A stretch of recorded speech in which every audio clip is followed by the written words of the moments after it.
اس گندی نسل دا بچہ جے مرزا جڑا آج جا کے عقیدے بدلدا ہے لوکاں دے، مرزا پلمبر اینڈ کمپنی، اور جملہ غیر مقلدین اور جملہ حضور کی چوکھٹ سے دور کرنے والے لوگ. پتہ واردات، ادھر دیکھو میں ذمہ داری سے بات کر رہا ہوں. نبی پاک علیہ السلام کی ایک حدیث ہے، میرے آقا کریم نے فرمایا لا تتخذوا قبری عیدا وفی روایت لا تجعلوا قبری عیدا، فرمایا میری قبر کو عیدگاہ نہ بنانا. یہ میرے نبی کی حدیث ہے. مرزا جیسے، جاہل حامدی جیسے، اور یہ جو نالائق ہے ان جیسے، پتہ کیا کہتے ہیں؟ اس کا مطلب پتہ کیا ہے؟ نبی پاک نے فرمایا میری قبر پر نہیں آنا، حضور نے فرمایا میری قبر کو عیدگاہ کی طرح نہ بنانا. عیدگاہ میں رش ہوتا ہے نا، تو حضور فرما رہے ہیں میری قبر تے رش نہیں لاؤنا. یہ تمہیں کس نے کہا؟ اردو پڑھو گے نا تو یوں ہی تمہارا بیڑا غرق ہوگا. کمروں میں بیٹھ کے پڑھو گے نا تو پلمبر بنو گے، استادوں کے پاس بیٹھ کے پڑھو گے تو سمر بنو گے. ہاتھ اٹھا کے بولو سنیا. ابن کثیر رحمۃ اللہ علیہ بہت بڑے آدمی ہیں، بھاری آدمی ہیں علم کی دنیا میں. انہوں نے ایک واقعہ نقل کیا ہے، وہ بتانے لگا. علامہ عتبی رحمۃ اللہ علیہ قبر پر بیٹھے تھے. یہ پہلی صدی کا واقعہ لگتا ہے کہ کوئی وہ رکاوٹ نہیں تھی اور کچھ پڑھ رہے تھے تو ایک بدو آیا، تو آ کر سلام پیش کیا اور کہنے لگا یا رسول اللہ، آپ کے رب کہتے ہیں وَلَوْ أَنَّهُمْ إِذْ ظَلَمُوا أَنفُسَهُمْ جَاءُوكَ، اگر یہ گناہ کر کے آپ کے پاس آ جائیں فَاسْتَغْفَرُوا اللَّهَ، اور معافی مانگیں اللہ سے، وَاسْتَغْفَرَ لَهُمُ الرَّسُولُ، اور آپ بھی پھر اللہ سے ہمارے لیے معافی مانگیں تو اللہ معاف کرتا ہے. میں آپ کے پاس اپنے گناہوں کا بوجھ لے کر آیا ہوں اور آپ کو سفارشی بناتا ہوں اللہ کی بارگاہ میں کہ اللہ تعالیٰ مجھے معاف کر دے. اور پھر وہ روتا ہوا باہر نکل گئے. علامات بھی وہ ایک دم نیند آ گئی، بیٹھ تو خواب میں اللہ کے نبی کا دیدار ہوا. کہا عتبی جاؤ اس بدو کو خوشخبری دے دو کہ تیری فریادیں پہنچیں اور تیری بخشش ہوگی.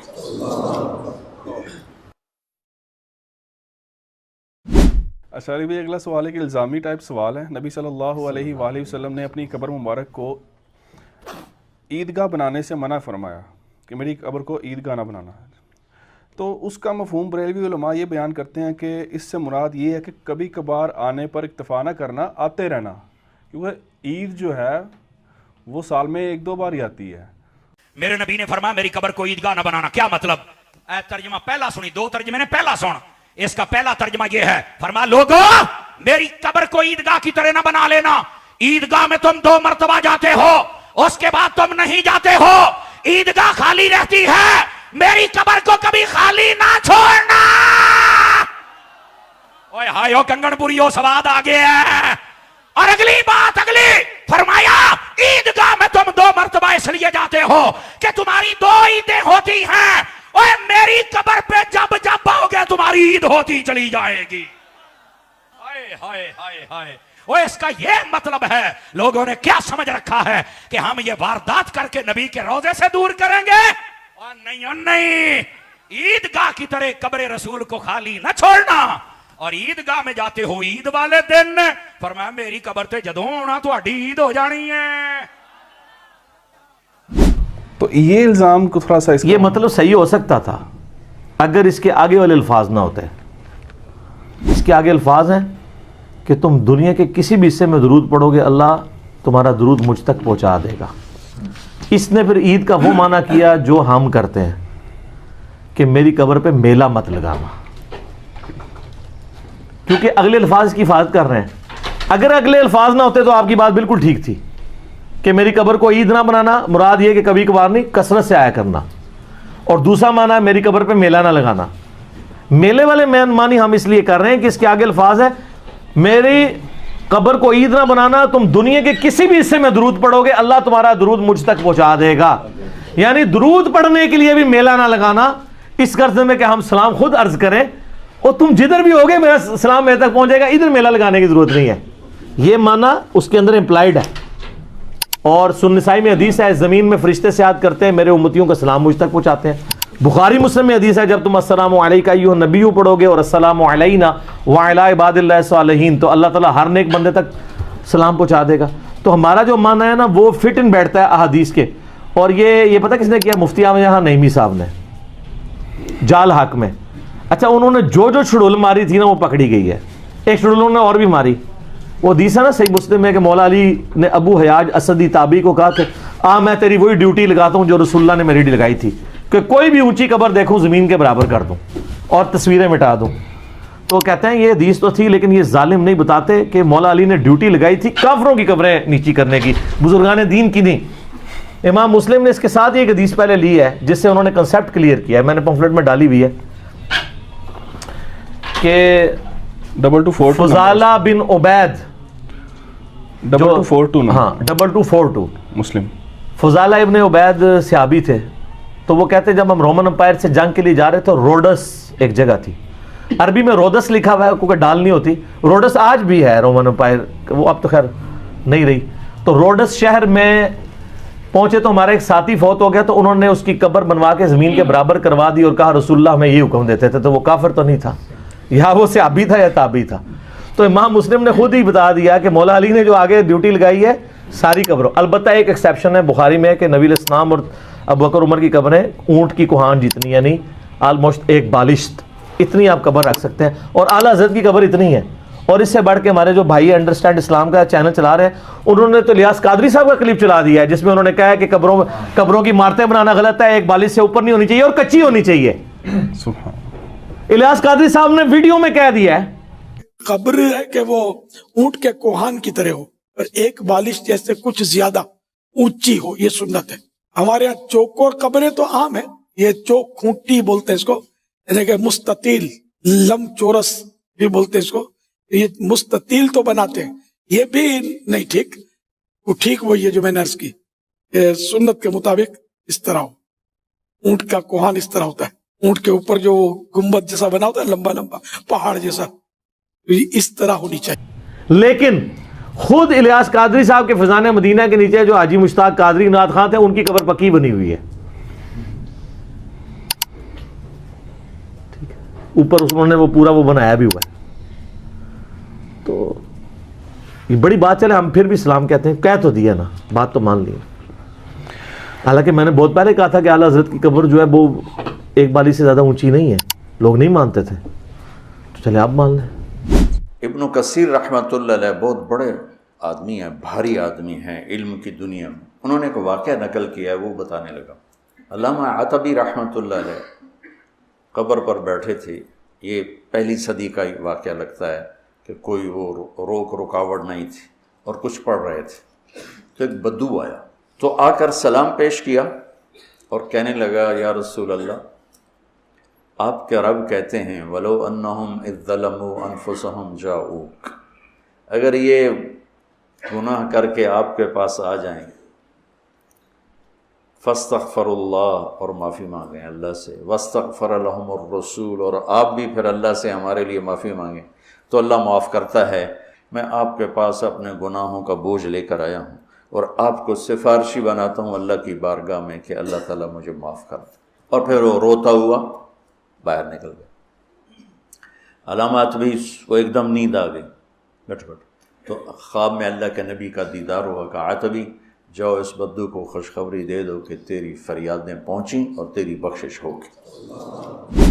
اب آ رہی ہے میرے بھائیوں وہ آیت, آپ دیکھیں کہ یہ پورا کانٹیکسٹ آیت نمبر 60 سے شروع ہوا ہے سورۃ النساء کی, کہ منافقین اپنے فیصلوں کے لیے طاغوت کے پاس جاتے تھے, یعنی یہودیوں کے پاس, اور ان کے سامنے جا کے کہتے تھے کہ ہم اوپر سے تو مسلمان ہوئے ہیں لیکن اندر سے تمہارے ساتھ ہیں, تاکہ کل کو اگر نعوذ باللہ اسلام کی دعوت ناکام ہوئی تو ان کے پاس واپسی کا کوئی پلیٹ فارم موجود ہو. اور نبی علیہ السلام کے سامنے آ کے وہ اللہ کی قسمیں کھا رہے ہیں کہ نہیں ہم تو وہاں دعوت دینے کے لیے گئے تھے. یہ ساری آیات آپ نے سن لی, سورہ النساء کی آیت نمبر 60 سے لے کر 63 تک.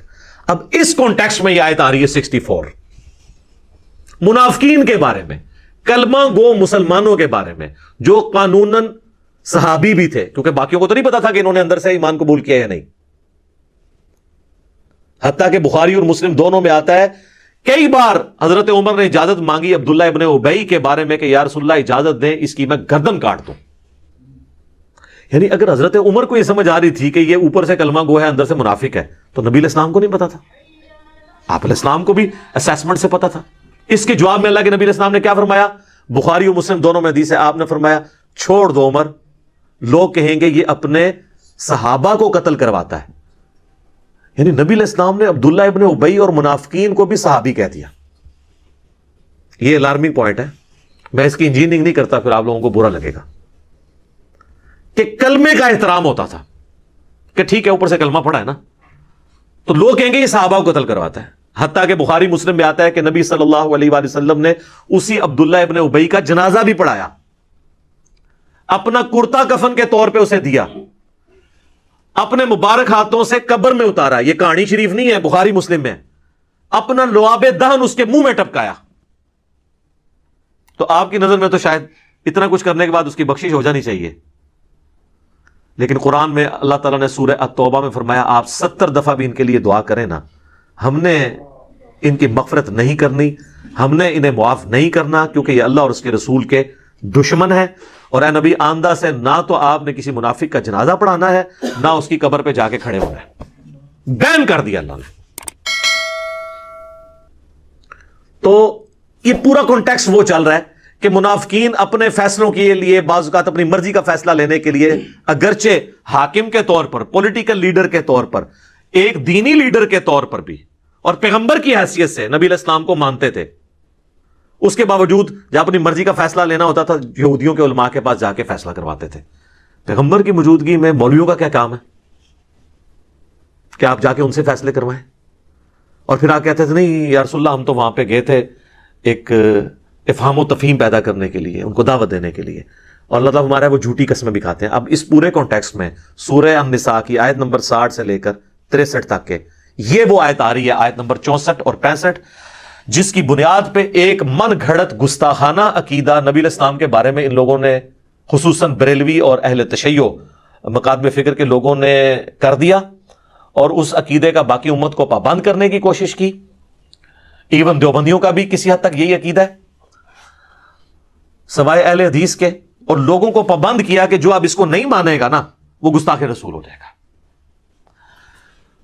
وہ یہ آیت ہے وما ارسلنا من رسول، اور ہم نے کوئی رسول بھی ایسا نہیں بھیجا الا مگر یہ کہ لیطاع باذن اللہ، اس کی اطاعت کی جاتی ہے اللہ کے اذن کے ساتھ. یعنی وہ رسول خود نہیں کلیم کر رہا ہوتا اپنی اطاعت، آن دا بہاف آف اللہ وہ لوگوں سے کہتا ہے کہ میری اطاعت کرو، کیونکہ شریعت جو ہے یہ نازل اللہ نے کی ہے. پیغمبر شریعت کا موجد یا کریٹر نہیں ہوتا، بلکہ شریعت پہنچانے والا ہوتا ہے. اور پھر اس کا کلائمیکس وہ ہے سورہ النساء کی آیت نمبر 80 آگے چل کے آ جائے گی. من یطع الرسول فقد اطاع اللہ، جس نے رسول کی اطاعت کی گویا اس نے اللہ کی اطاعت کی. پھر سورہ آل عمران میں بھی آیت گزری ہے قل ان کنتم تحبون اللہ فاتبعونی یحببکم اللہ. یہ بھی یہودیوں کے کانٹیکسٹ میں تھی. اے نبی تم فرما دو کہ بالفرض اگر تم اللہ سے محبت کرتے ہو نا، اے یہودیوں کہتے ہو ہم اللہ کے چہیتے ہیں، پھر تمہیں میری اتباع کرنی ہوگی. اور اتباع کہتے ہیں محبت کے ساتھ کسی کی پیروی کرنا. صرف پیروی جو ہے نا وہ اطاعت ہوتی ہے، اتباع ہوتی ہے محبت کے ساتھ پیروی، جنہوں اسی پنجابی کہنا ٹڈو مننا، اندروں مننا. پھر اللہ تعالیٰ تم سے محبت کرے گا، یحببکم اللہ ویغفر لکم ذنوبکم، اور تمہارے گناہوں کو بھی بخش دے گا جو اندر سے رسول اللہ کے ساتھ محبت رکھتے ہوئے اتباع اور اطاعت اختیار کریں گے. تو یہاں پہ کہا جا رہا ہے کہ کوئی رسول بھی ایسا نہیں آیا کہ مگر یہ کہ اس کی اطاعت کی جاتی تھی اللہ کے اذن کی وجہ سے. یعنی تمام پیغمبروں کا یہی سٹیٹس تھا. وَلَوْ أَنَّهُمْ إِذْ ظَلَمُوا، اور اے نبی جب انہوں نے یہ ظلم کر ہی لیا تھا، یہ پاسٹ ٹینس کا صیغہ ہے، ماضی کی بات ہو رہی ہے، جس کا کانٹیکسٹ سورہ نساء کی آیت نمبر 60 سے سٹارٹ ہوا ہے کہ یہ طاغوت سے جا کے فیصلے کرواتے تھے منافقین. تو اے نبی اگر انہوں نے یہ حرکت کر ہی لی ہے اور انہوں نے یہ ظلم کیا اپنی جانوں پر کہ آپ پولیٹیکل لیڈر کی حیثیت سے، دینی پیشوا کی حیثیت سے، پیغمبر کی حیثیت سے ان میں موجود ہیں اور یہ اوپر سے کلمہ گو بھی ہیں، اس کے باوجود جا کے یہود کے علماء سے فیصلے کرواتے ہیں طاغوت سے. اگر انہوں نے اب ظلم کر ہی لیا تھا اور آ کے جھوٹی قسمیں کھا رہے ہیں کہ ہم تو وہاں گئے تھے فہم و تفہیم کے لیے، چلے اب یہ جرم انہوں نے کر ہی لیا انفسہم، اپنی جانوں پر. ولو انہم اذ ظلموا انفسہم، اپنی جانوں پہ انہوں نے جو ظلم کر لیا.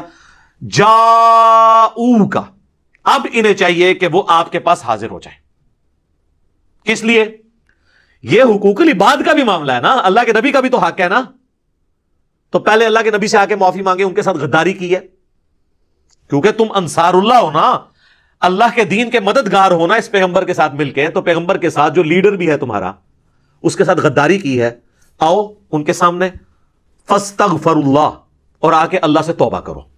اور صرف اللہ سے توبہ کافی نہیں ہے، واستغفر لهم الرسول، رسول اللہ بھی تمہارے لیے استغفار کریں، یعنی سفارش کریں، شفاعت کریں کہ اے اللہ ٹھیک ہے انہوں نے مجھ سے بھی معافی مانگ لی ہے، یہ شرمسار ہیں، ان کو معاف کر دیں.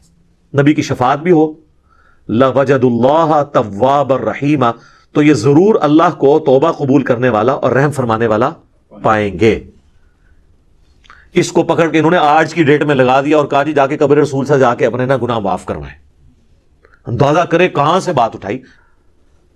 یہ وہ آیت تھی جی سورہ النساء کی آیت نمبر 64، جس کے اوپر انہوں نے پورا عقیدہ کھڑا کیا. وَلَوْ أَنَّهُمْ إِذْ ظَلَمُوا أَنفُسَهُمْ جَاءُوكَ، اور جی قرآن میں اللہ تعالیٰ نے فرما دیا ہے کہ جب کوئی اپنی جان پر ظلم کر لے، رسول اللہ سے آ کے شفاعت کروا لے، تو کہتے ہیں دیکھیں جی آپ بعد والی امت کو محروم کرنا چاہتے ہیں اتنی بڑی فضیلت سے. صحابہ کرام تو اپنی مبارک زندگیوں کے اندر جا کے حضور سے دعا کروا لیتے تھے، آج امتی کیا کرے؟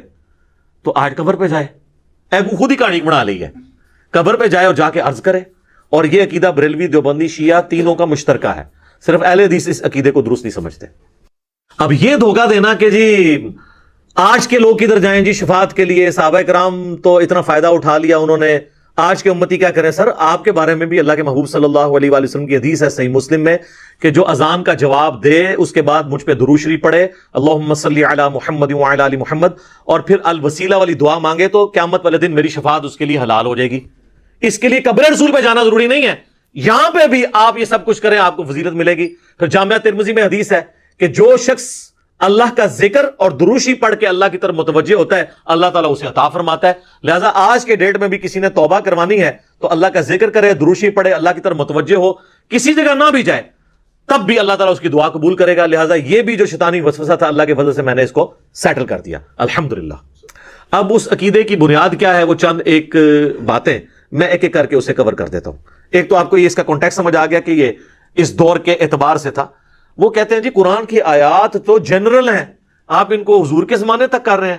یہ وہ لوگ ہیں جب انہیں ہم توحید کی کوئی آیات بتاتے ہیں کہتے ہیں یہ تو بتوں کے بارے میں ہے، تو کافروں کے بارے میں نازل ہوئی ہیں، اور جب یہ آیت آئی تو اس کو آج بھی فٹ کرنے کے لیے تیار ہے.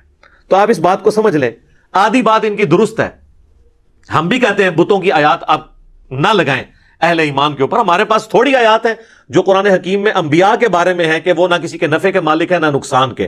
سورۃ الاعراف آیت نمبر 188 بالکل واضح آیت ہے جس کے اندر اللہ کے محبوب صلی اللہ علیہ وآلہ وسلم کے بارے میں آیا قُلْ لَا أَمْلِكُ لِنَفْسِي نَفْعًا وَلَا ضَرًّا، اے نبی تم فرما دو میں تو اپنی جان کے لیے بھی کسی نفع اور نقصان کا مالک نہیں ہوں، إِلَّا مَا شَاءَ اللَّهُ، ہاں مگر جو اللہ میرے لیے فیصلہ کرتے. وَلَوْ كُنْتُ أَعْلَمُ الْغَيْبَ، اور اگر میں خود غیب جان لیتا، لَاسْتَكْثَرْتُ مِنَ الْخَيْرِ، تو میں بہت خیر کثیر جمع کر لیتا. وَمَا مَسَّنِيَ السُّوءُ، اور مجھے کبھی کوئی تکلیف نہ پہنچتی. جب مجھے پہلے ہی پتا چل جاتا کہ میرے ساتھ یہ معاملہ ہونے والا ہے میں کوئی اس کا تدارک کر لیتا. ان انا الا نذیر و بشیر، میں تو نہیں ہوں مگر ڈر سنانے والا اور خوشخبری سنانے والا. لقوم یؤمنون، ان کے لیے جو بات ماننا چاہیں ایمان لانا چاہیں. تو یہ واضح قرآن میں آ گیا ہے تو اس کی بات تو ضرورت ہی نہیں ہے. پھر سورۃ المائدہ میں اللہ تعالیٰ نے اولو العزم پیغمبر عیسیٰ ابن مریم اور ان کی والدہ جو اولیاء کی سردار ہیں، ان سے بڑھ کے تو کوئی بزرگ نہیں ہو سکتا نا جو پیغمبر کی ماں ہے، ان کے بارے میں ہے مل مسیح ابن مریم الا رسول، المائدہ 75. مسیح ابن مریم تو نہیں تھے مگر ایک رسول، قد خلت من قبلہ رسول، ان سے پہلے بھی کئی رسول گزرے، وامہ صدیقہ، اور ان کی ماں سچی عورت تھی. کانا یاکلان الطعام، دونوں کھانا کھانے کے محتاج تھے، کھانے کے محتاج تھے. انظر کیف نبین لہم الآیات، اے نبی دیکھو ہم اپنی آیتیں کس طرح کھول کھول کے بیان کرتے ہیں، لگی لپٹی بات نہیں، کھول کے. ثم انظر انا یؤفکون، اور ان کی طرف بھی دیکھو پھر بھی الٹے پھیرے جا رہے ہیں. اس کا مطلب ہے کہ جس نے بات نہیں سمجھنی اس کو کھلی بھی بات بھی سمجھ نہیں آئے گی. قل اتعبدون من دون اللہ، اے نبی تم فرماؤ کہ اللہ کو چھوڑ کے عیسیٰ ان کی ماں کی پوجا تم کر رہے ہو. یہاں من دون اللہ، اللہ نے پیغمبر کو کہہ دیا اے بتاں والی آیت نہیں ہے تو ہم نے کہانی کرائی گئی ہے، بتوں والی آیتیں پیغمبراں والی آیتاں نے، ولیاں والی آیتاں نے، من دون اللہ بھی آ گیا. کہتے ہیں نہیں ہم تو عبادت نہیں کرتے ہیں ولیوں کی یا پیغمبروں کی، سر اگلی بات بھی سنیں، مالا یملک لکم ضرا ولا نفعا، وہ عیسیٰ اور ان کی ماں جو نہ تمہارے نقصان کے مالک ہیں نہ نفع کے. تو مسئلہ یہ نہیں ہے کہ آپ عبادت کرتے ہیں نہیں بابوں کی. اللہ کہہ رہا ہے بابا کیا، حضرت عیسیٰ اور ان کی ماں بھی کسی کے نفع اور نقصان کے مالک نہیں ہے، تو بابے کدھر؟ کہتے ہیں ایڑا جملہ آگے بولتا ہے نا، ایسے تو بھائی دنیا چینج لے کے آندی ہے، اسی نے تو دنیا، ورنہ تو دنیا توحید اتنے عرصے تو بیال ہو رہی سی، ہوں کے فرق پہ گیا، یہ فرق پہ ہے.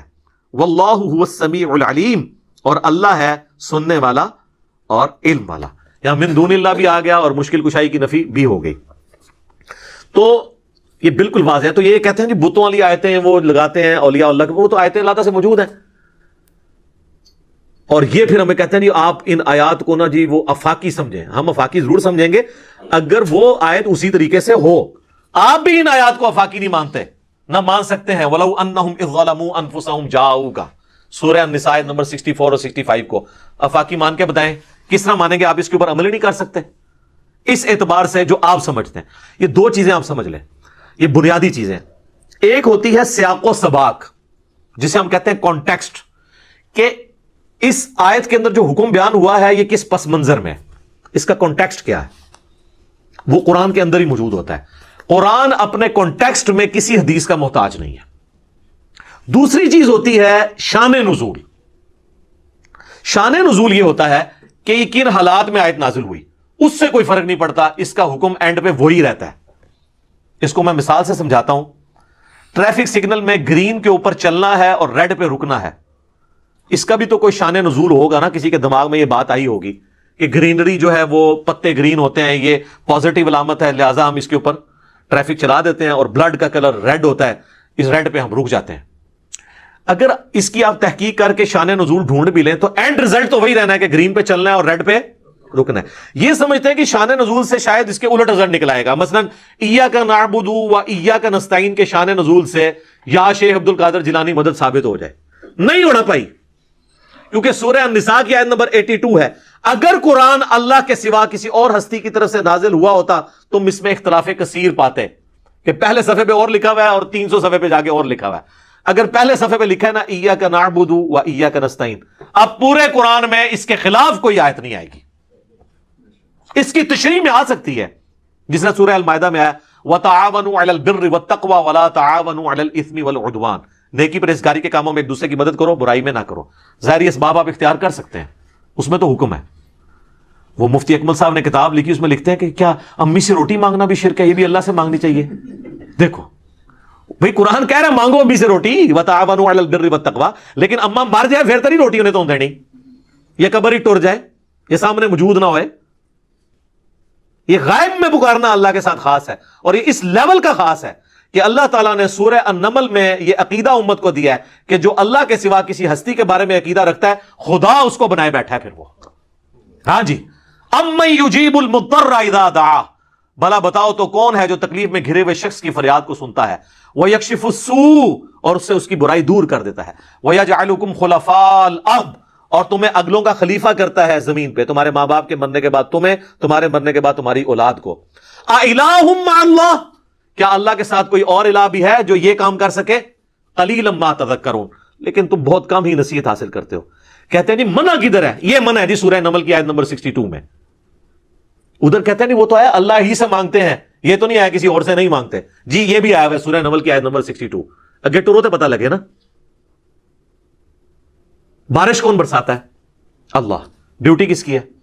فرشتوں کی. اگر فرشتوں سے بارش مانگیں گے تو مشرک. بخاری مسلم میں آتا ہے بارش نہیں ہوتی تھی تو نبی علیہ السلام صلاۃ الاستسقاء پڑھتے تھے. آپ نے کبھی نہیں کہا کہ المدد یا میکائیل، آپ کی ڈیوٹی اللہ نے لگائی ہے، بارش نازل فرماتے ہیں. یہ صحابہ کرام کبھی یہ کہتے ہوں نہیں. لہذا یہ جھگڑا نہیں ہے کہ مولا علی کو اختیار ہے یا نہیں، شیخ عبد القادر جیلانی کو اختیار ہے یا نہیں، کسی فرشتے جن کو اختیار ہے یا نہیں ہے.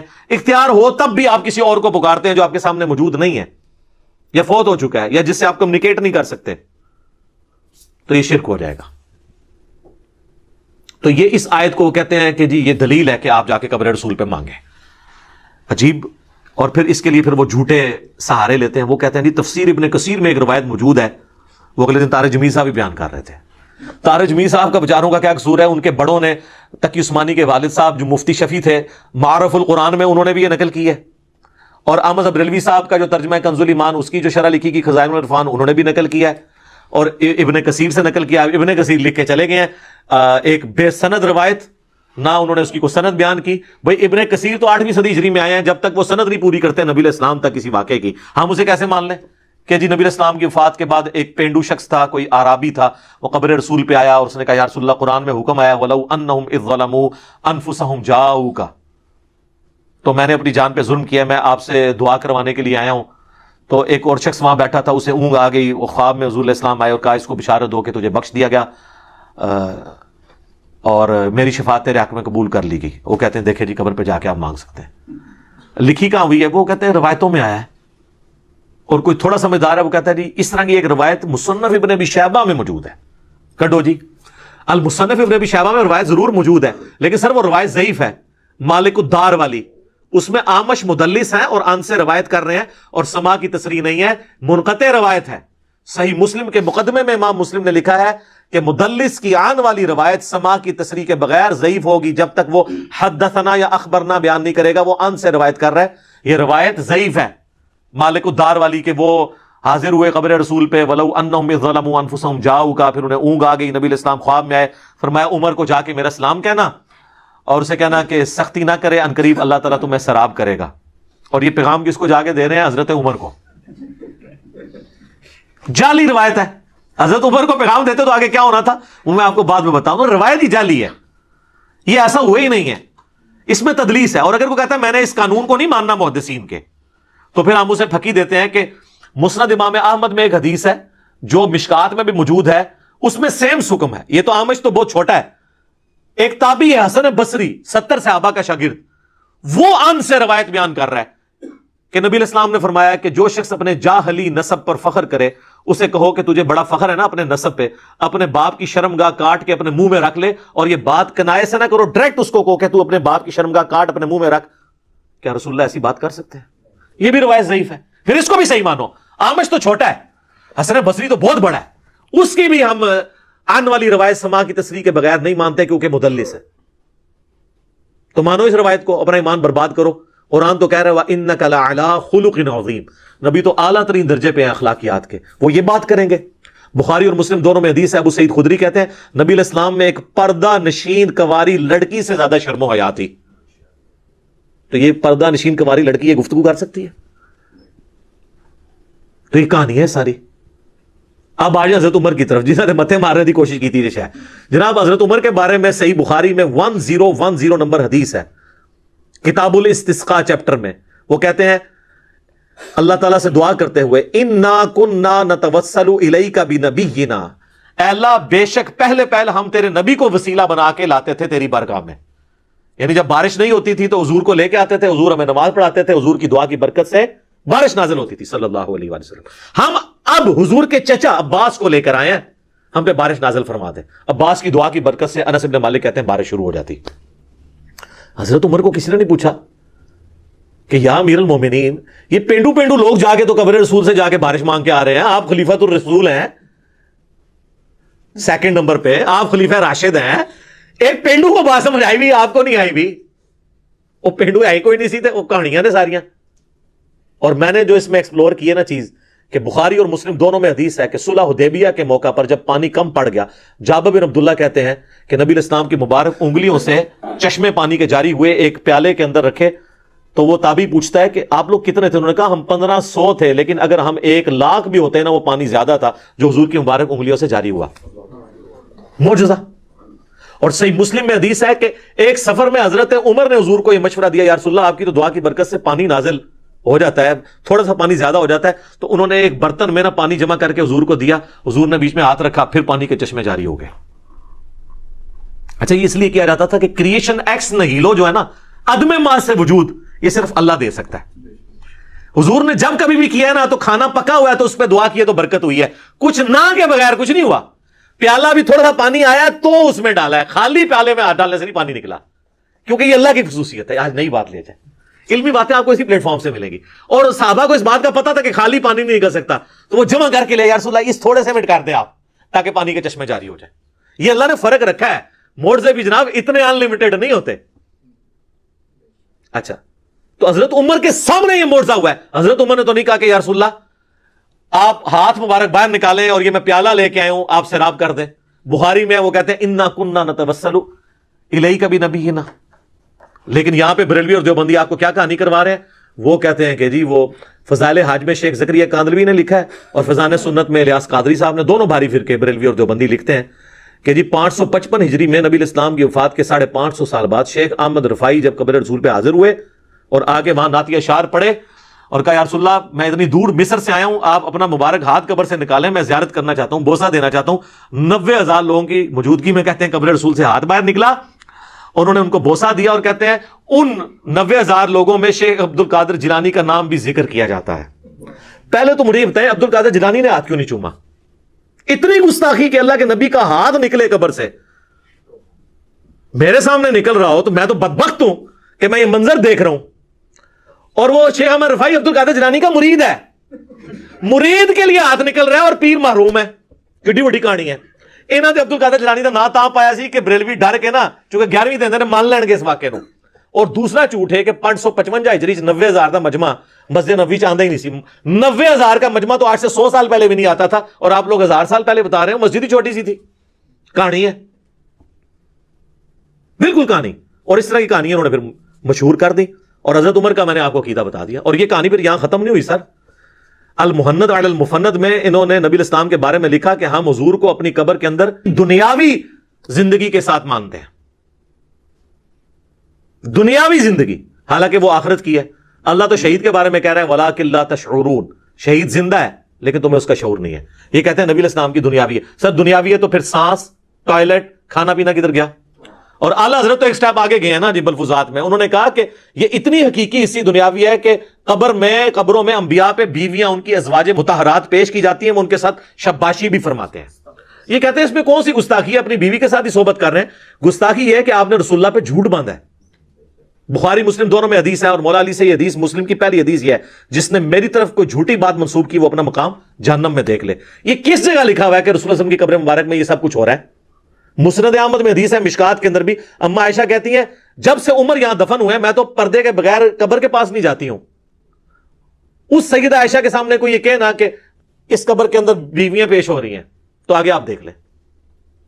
اور ہاتھ نکلوا رہے ہیں. یہ ہاتھ سیدہ فاطمہ کے لیے کبھی نہیں نکلا، یہ ہاتھ حضرت عائشہ کے لیے کبھی نہیں نکلا.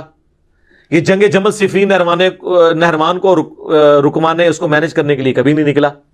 وہ زیادہ حقدار تھے. اور سب سے بڑھ کر یہ کہتے ہیں کہ قبر رسول پہ جا کے مانگنا اور فیصلہ کرانا، یہ قرآن میں ہے وَلَوْ أَنَّهُمْ إِذْ ظَلَمُوا أَنفُسَهُمْ جَاءُوكَ. ان سے کہیں کہ قبر رسول پہ اگر یہ فیصلہ کروانا تھا، سب سے ضروری فیصلہ تو صحابہ نے کروایا نہیں ہے جس کی وجہ سے امت آج تک دو ٹکڑے ہیں. ثقیفہ بنی ساعدہ، حضرت علی نے بخاری مسلم میں آتا ہے 6 مہینے تک ابو بکر کی بیعت نہیں کی ہے. تو کسی کے دماغ میں وسوسہ بھی نہیں آیا کہ چلیں ہم جا کے قبر رسول سے فیصلہ کروا لیتے ہیں. ابھی میت مبارک بھی 2 دن تک باہر تھی، باہر سے ہی فیصلہ کروا لیتے ہیں. فدق کا ایشو آیا، بخاری مسلم میں آتا ہے سیدہ فاطمہ کا. کہیں حضرت ابوبکر نے ان کو مشورہ نہیں دیا آ کے قبر رسول سے جا کے فیصلہ کرواتے ہیں. بعد میں احمد رفاعی نے تو کروانا ہی ہے. ٹھیک ہے، کروانا چاہیے تھا نا. یہ کہتے ہیں کہ آج کی ڈیٹ میں بھی آپ نے حاکم ماننا ہے، تو آج کی ڈیٹ میں اگر حاکم ماننا ہے تو چیف جسٹس مدینے کا حضرت عمر نے حضرت علی کو کیوں لگایا؟ مدینہ شریف کے فیصلے تو قبر رسول پہ ہونے چاہیے تھے نا. ہائے ہائے ہائے کیسی پکی ہے. چلو رومن اور پرشین امپائر تھے ٹھیک ہے، اور رومن امپائر دے ہوتے ابن مسعود نو لا چھڑیا ابو درداء کو، اور پرشین امپائر پہ ابن مسعود کو. مدینے میں چیف جسٹس کیوں لگایا حضرت علی کو؟ قبر رسول سے فیصلے ہوتے نا. یہی کہہ کے جی یہ آپ کو فیصلوں میں حاکم نہ مان لیں تو یہ خود بھی نہیں مانیں گے. وہ کہیں گے نہیں کمیونیکیشن نہیں آج ہو سکتی. تو اگر آپ خود بھی نہیں اس کمیونیکیشن کو ماننے کے لیے تیار، اور الٹا جو بندہ آپ کو سمجھاتا ہے کہتے ہیں گستاخی کر رہے ہیں. گستاخی تو آپ کر رہے ہیں، رسول اللہ کے اوپر جھوٹ باندھ رہے ہیں. اور صحابہ کرام تو حضور کی زندگی میں یہ عقیدہ نہیں رکھتے تھے. بخاری اور مسلم دونوں میں حدیث ہے 70 صحابہ کو دھوکے سے شہید کر دیا گیا، جن میں عاصم بن ثابت انصاری تھے. جب وہ مرنے لگے، شہید ہونے لگے، تو انہوں نے کہا اے اللہ ہمارے نبی کو ہمارے حال کی خبر کر دینا، ہم تجھ سے راضی ہیں اور تو ہم سے راضی، اس حال میں ہم موت کے منہ میں جا رہے ہیں، ہمارے نبی کو ہمارے حال کی خبر کر دینا. اور بخاری کے الفاظ ہیں جبرائیل علیہ السلام نے آ کے حضور کو بتایا کہ آپ کے ساتھیوں کو یوں قتل کر دیا گیا ہے، اور انہوں نے مرتے مرتے یہ آپ تک پیغام پہنچایا ہے. انہوں نے حضرت جبرائیل کو بھی نہیں کہا، اللہ کو کہا، اور اللہ نے جبرائیل کو بھیجا. جب حضور دنیا میں موجود تھے تو صحابہ یہ نہیں کہتے تھے وَلَوْ أَنَّهُمْ ظَلَمُوا أَنفُسَهُمْ جَاءُوكَ تو یا رسول اللہ انظر حالنا، نہیں. جب سامنے ہوں گے پھر آپ کریں گے. کہتے ہیں جی بخاری میں حدیث ہے ایک صحابی کی پنڈلی ٹوٹ گئی, حضور کے پاس آیا تو آپ نے ہاتھ پھیرا. اور یار معجزات کو آپ بعد کی زندگی کے ساتھ کیسے کر رہے ہو؟ اور اگر آپ یہ مانتے ہو تو ٹھیک ہے, اپنی پنڈلی پھر تیار ہو توڑوانے کے لیے. جناب کروڑوں لوگوں کا اگر عقیدہ ٹھیک کرنے کے لیے کسی عاشق رسول کو اپنی پنڈلی توڑوا کے قبر رسول پہ جا کے ٹھیک کروانی پڑتی ہے تو آ جاؤ. یہ جب بات کریں گے نا تو کہیں گے جی پھر آپ کعبے چلے جاؤ, اللہ سے کروا لو. بھئی اللہ کا تو دعویٰ ہی کہیں نہیں ہے, اللہ نے تو دنیا اسباب کے ساتھ جوڑی ہے. کعبے بھی کرین ڈگی سی نا, اس کعبے تے اس تو بہت بڑا کام ہوا ہے. یزید پلید نے خانہ کعبہ شریف دی حرمت پر مال کی ہے, صحیح مسلم میں موجود ہے. دنیا کو اللہ نے بقدر ایفرٹ چھوڑا ہوا ہے. اللہ کا کہیں آپ کا یہ دعویٰ ہے کہ بزرگوں کی ڈیوٹی ہے, فلانے کی ڈیوٹی ہے, تو قبر رسول صلی اللہ علیہ وآلہ وسلم پہ جا کے اپنی پھر پنڈلی کی ہڈی کو ٹھیک کروا کے بتائے. اگر یہ ہڈی توڑوا کے ٹھیک کروانے سے کوئی معاملہ عقیدے کا کسی کا درست ہوتا ہے تو یہ تو کہتے ہیں ہم حضور کے لیے جان دینے کے لیے تیار ہیں, ایک پنڈلی کی قربانی کرے نا کوئی عالم دین, کو عاشق رسول, سب سے بڑا عاشق رسول ڈھونڈے. ہڈی ہم نہیں توڑتے, ہمیں تو رحم آئے گا, کسی مشین پہ توڑوائیں گے, اس کے بعد لائیو بلائیں گے کیمرہ مینوں کو, تمام میڈیا کے لوگوں کو اور انٹرنیشنل میڈیا کو, اور ہم لوگ کہیں گے ہاں جی آپ کریں. یہ بالکل جعلی باتیں. اب اس میں کئی ایک باتیں اور کر سکتا ہوں, وہ تو باتیں نہ ختم ہونے والی ہیں. میں نے کوشش کی ہے کہ اس طرح کی چیزوں کو کور کروں. اس طرح وہ کہتے ہیں جی صحیح مسلم میں حدیث ہے ایک صحابی حضور کو وضو کرواتے تھے, آپ نے کہا مانگ کیا مانگتا ہے, سل ربیہ, تو حضور سامنے موجود تھے. تو آج بھی ہمارا کوئی مسئلہ ہم حضور کے سامنے لے کے جائیں گے. انہوں نے کہا یا رسول اللہ جنت میں آپ کا پڑوس مانگتا ہوں. آپ نے فرمایا پھر کثرت سجود سے میری مدد کر, یعنی خود تو سیدھے راستے پہ چل, زیادہ نفلی عبادت کر, میری دعا تیرے لیے کارگر ہو جائے گی. آج یہ ہمیں شعر سناتے ہیں جی آج لے ان کی پناہ, آج مدد مانگ ان سے, پھر نہ مانیں گے قیامت میں گھر مان گیا. اور وہ کہتے ہیں قیامت میں تو حضور کے پاس ہی جانا. جی جانا ہے جناب, کیونکہ آپ علیہ السلام سامنے موجود ہوں گے. آج بھی نبی علیہ السلام سامنے موجود ہوں, ہم سب کچھ آپ کے سامنے جا کے پیش کریں گے. کس بات کو کس طریقے سے جوڑتے ہیں, اس طریقے سے اگر آپ آؤٹ آف کانٹیکسٹ چیزوں کو جوڑیں گے پھر تو یہ بڑی زیادتی والی بات ہو جائے گی. باقی اس میں کئی اور باتیں بھی کی جا سکتی ہیں, لیکن اب وقت ہمارا چونکہ درس کا مکمل ہو چکا ہے, میرا خیال ہے میں نے اتنی باتیں کر لی ہیں, عقل والوں کے لیے اتنی گفتگو کافی ہے. بار میں نے ڈیٹیل کچھ ویڈیوز ریکارڈ کرائی ہیں, ان کا میں حوالہ دے دیتا ہوں. وسیلے کے نام پر دھوکہ, وسیلے کو ہم بھی مانتے ہیں لیکن وسیلہ اور غیر اللہ سے مدد مانگنا یہ زمین آسمان کا فرق ہے. ایک اور لیکچر ہے مجھے تم سے شرک کا خوف نہیں. ایک اور لیکچر ہے قصہ موسیٰ اور خضر. اور ایک ہے تخت بلقیس. کہتے ہیں بندہ لبو جنہیں وہ سارا تخت بلقیس بندہ لب لیا ہے, بے فکر ہو, وہ اللہ نے ایک بندہ بھیجا ہے جس نے بندہ لب لیا ہے تو عقیدہ بھی صحیح کرنے واسطے. اور ایک اور ہے لیکچر حضرت اویس کرنی کے اوپر. وہ کہتے ہیں یہ ایک روحانی سلسلہ چلتا ہے, اس کے ساتھ یہ معاملات ہوتے ہیں. یہ وہ ساری ویڈیوز ہیں جو اگر الگ الگ میں ان کے اوپر گفتگو کروں تو 3-4 گھنٹے اور لگ جائیں گے. یہ آپ ویڈیوز دیکھیں. دعا صرف اللہ ہی سے, میرا سچ پیپر ہے وہ بھی آپ پڑھیں تو انشاءاللہ آپ کو سچائی کھل کر سامنے آ جائے گی. اللہ تعالیٰ سے دعا ہے جو حق بات میں نے کہی اللہ تعالیٰ ہمارے دلوں میں راسخ فرمائے. اگر جذبات میں میرے منہ سے کوئی غلط بات نکل گئی تو اللہ تعالیٰ ہمارے دلوں ہی سے اسے دھو ڈالے, ہمیں معاف بھی کر دے, ہمیں کتاب و سنت کی تعلیمات پر عمل کر کے دوسرے بھائیوں تک پہنچانے کی توفیق عطا فرمائے. سبحانک اللہم و بحمدک اشہد ان لا الہ الا انت استغفرک و اتوب الیک وما علینا الا البلاغ المبین. جزاکم اللہ خیرا.